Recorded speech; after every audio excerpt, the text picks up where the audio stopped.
you know, in practice and then carries on to the games. And, you know, even if they beat this Howard team by, you know, a big margin, he's a stickler for details and wants to make sure that he sees an improvement primarily on the defensive end of the ball. Well, Howard with the basketball. If you just joined us, Howard and Georgetown. Howard out of the MEAC. Dalik Mingo into the ball game for the Bison, who are 1-8. Cole kicks. Williams 3, and that's a nice start for Charles Williams. He's one of the better shooters. In fact, Kevin Nickelberry said he's their best scorer, even though Cole right now is averaging a few points more a game. He's a great catch-and-shoot guy, and he doesn't hesitate when he gets daylight, so he's going to be aggressive. Strong start by Caleb Johnson, who has scored from the outside and now the inside. 8 early points. And Georgetown's lead back to 22-9.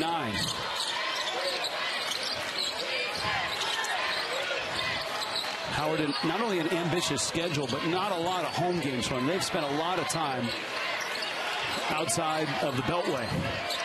Cole with contact, and he's going to get to the line. And so I think for both teams, it's fair to say, with Georgetown, you're not sure what they are because of their non-conference schedule. Yep.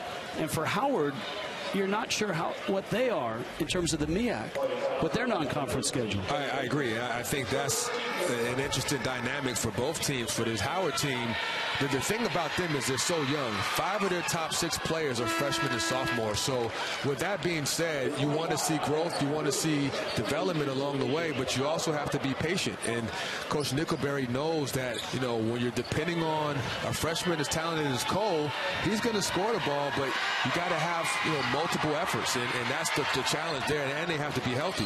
For Georgetown on the other end, it's kind of like, hey, you're supposed to be winning these games, but what does it mean?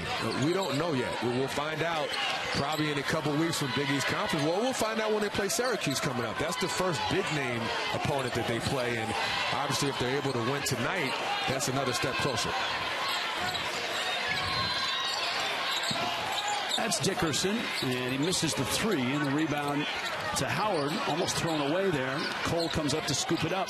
And Dickerson is just coming back off of missing some games from injury. Another part of the Hoya backcourt gives him some spot minutes at the point guard, and very good on-the-ball defender. Mingo down the lane.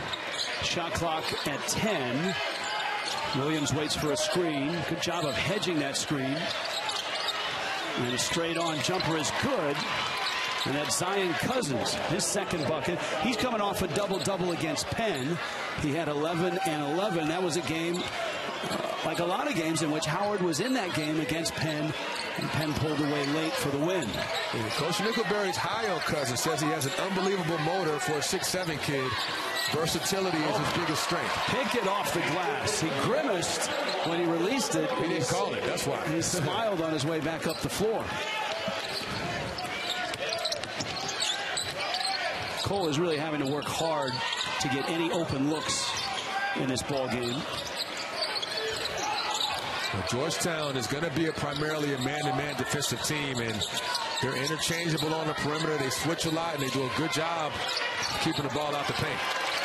That is Cameron Lewis, the junior out of Buffalo, into the ball game and onto the scoreboard, and the lead is 10. This Howard team is starting to get some confidence. Obviously, when you see the ball go through the net, a lot of times that can inspire you on the defensive end as they stay in that 2-3 zone. Caleb Johnson double teams. Nice look out of pressure to Mosley. A good recognition by Mosley. He saw Johnson getting trapped, so he cuts to an open space and finds an easy open shot. Halfway through first half in Washington, D.C. This is the Capital One Arena, renamed. Verizon no longer the title sponsor of this building. Lewis driving. And an offensive rebound. Williams a quick 3, and he hits it. And he can do that. Charles Williams and R.J. Cole in that backcourt are the scorers for Howard. They don't hesitate. You know, Williams and Cole are both aggressive scorers that are always hunting their shots.